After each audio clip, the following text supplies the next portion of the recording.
The Power of Intermittent Fasting.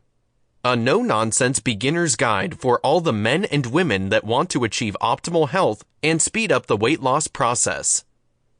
Written by Matt Riley. Narrated by Clyne. Introduction.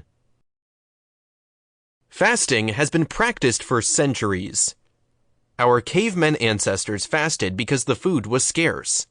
They first had to hunt, and depending on the animal they caught, it would last for about a day to 4 days, after which they would have to go hunting again.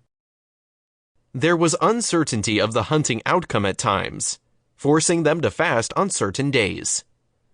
Therefore, our hunter-gatherer ancestors' food habits could be described as a feasting period interspersed with multiple fasting periods.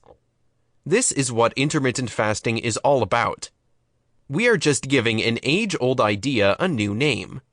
It would not be out of place to presume that our hunter-gatherer ancestors lived healthy lives. Undoubtedly difficult, but very healthy because they only ate what their body needed, as they had no access to excess food. Of course, we cannot go back to those hunter-gatherer days. The human species has evolved, and our bodies and minds have gotten used to the modern-day conveniences of life. We can pick up some useful and doable elements from the healthy lifestyles of our wise ancestors, such as the way they used to eat their meals. The 3-meal concept.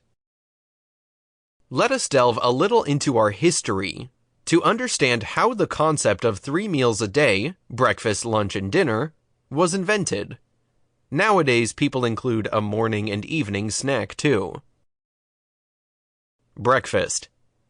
It was popularized only in the turn of the 20th century, when cereal makers used the idea of a morning meal as a marketing technique to sell their products. For large parts of human history, the concept of breakfast did not exist. The ancient wise men of Rome and Greek culture did not have anything called breakfast.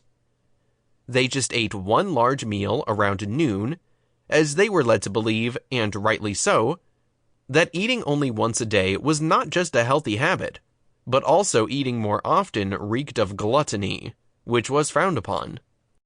The modern bacon and eggs seem to have started around the Middle Ages, when people had to exhaust their meats, which was mostly pork, and eggs before the start of Lent.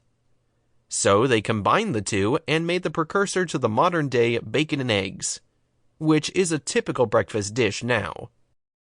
Wealthy people started consuming a morning meal around the 17th century. Sample complete. Ready to continue?